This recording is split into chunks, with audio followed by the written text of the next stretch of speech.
What up, world? You're watching Those Guys. My name's DJ, and I got a pretty popular guy to my right-hand side over here, man. What's your name? Well, my name is Vic, a.k.a. Spooky. What's going on, man? So we're at final round right now. It was a long weekend, and everything's closing up now. Did you have fun this weekend, man?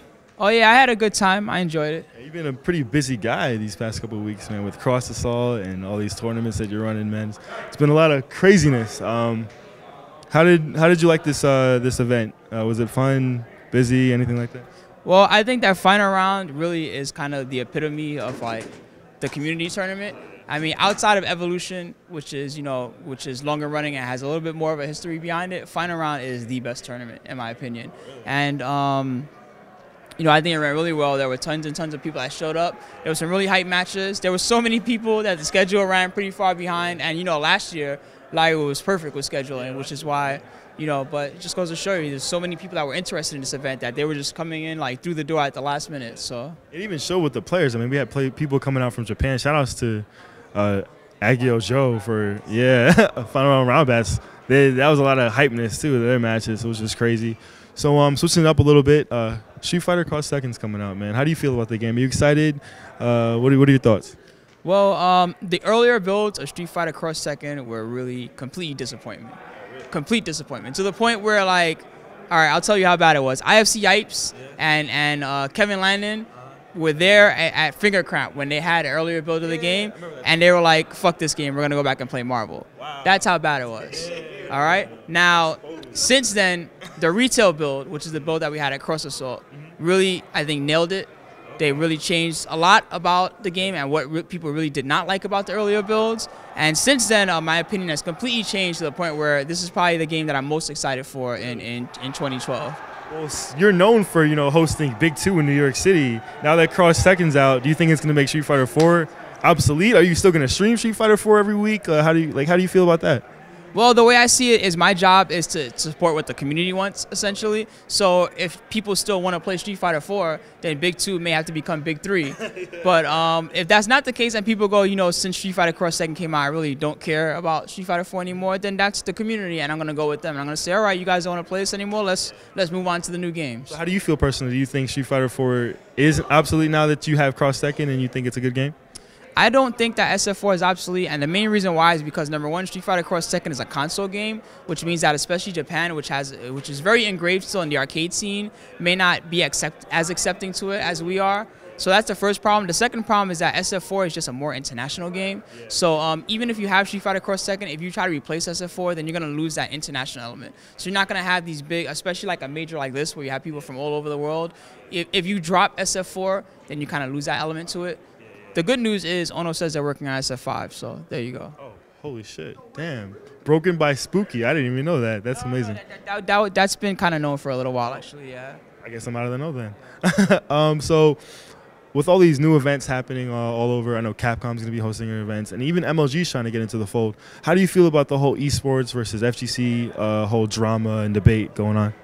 Well, I think that the drama and the debate is very, very confusing, especially for us as a community, because we have these guys that are big names, and they're like, hey, we want to run a tournament. But the problem is that with us, when you run a tournament, perfect example, there's final round, then there's also like CEO, then there's also ECT, and all these tournaments. And if you go and you look, they're all still community run. You see the same guys running brackets, like my man D-Nice over here. You know what I mean? Noel Brown helps out with brackets and stuff like that. You see Big E always coming in and bringing his setups for the TV and stuff like that. So the good part of it is because of that, you essentially have professional staff who know how to run these big tournaments and who know, hey, you're running behind, you need to make this happen. Or, hey, this is going on, we need to make this happen right now to fix it.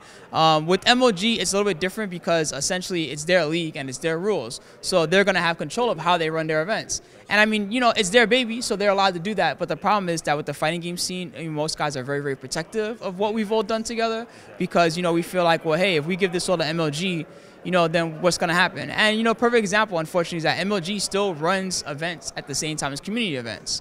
And that's bad because then it's like, well, what's going to happen? Are people going to go to MLG for the big money, or are people going to go to the community event for the community? But even just last year, there was Devastation and CEO that were on this, or Revelations, I'm sorry. Revelations and CEO that was on the same weekend. So you think it's just a matter of there not being enough weekends in the year to have MLG step in? Or do you feel like it's just a timing issue where, you know, basically a communication issue between the community and the big companies?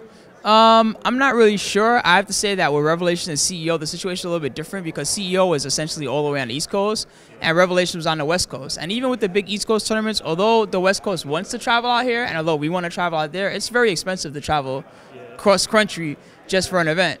The difference is that with MLG, oftentimes they run big events at the same time, and they run them kind of in nearby areas. So you get guys that are like, hey, well, I'm going to go to MLG because there's more money in the pot if I make it. You know, it hasn't really come to that yet with fighting games because they don't have SF4 yet, they don't have Cross-Tekken, they don't have any of that stuff, but it could come to that point, you know what I mean? And that's the thing that people are most concerned about because the previous experience with MLG hasn't been that good. You know what I mean? With Tekken 6, it was like, whatever.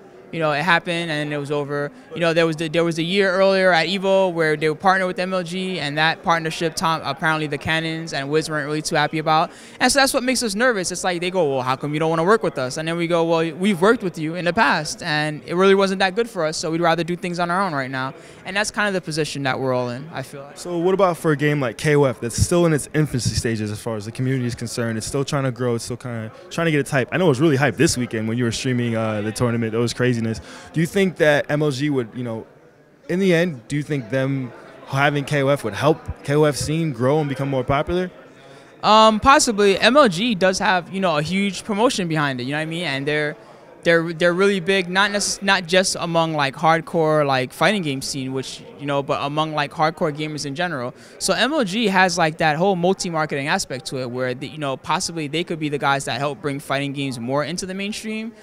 The main issue is just that, you know, we're in a strong enough position right now that I feel like between all the major tournament organizers and EVO, we're in a strong enough position where we could potentially do this on our own in 2 to 3 years. And I feel like that, you know, that's the point where we're coming to, and it's like, well, why sell out now to MLG when it's like we're already there? You know, we're getting there. But again, it's not that I have anything against MLG or anything like that. I mean, obviously they're a big league. Those guys all make about a lot of money. They have the huge pots and stuff like that. It's just, I don't know if MLG really can approach fighting games the right way. Although they've been making an effort. They've been talking to Arturo about possibly coming to help with MK9 and stuff like that. And they're looking for like community streamers possibly to help them with their events.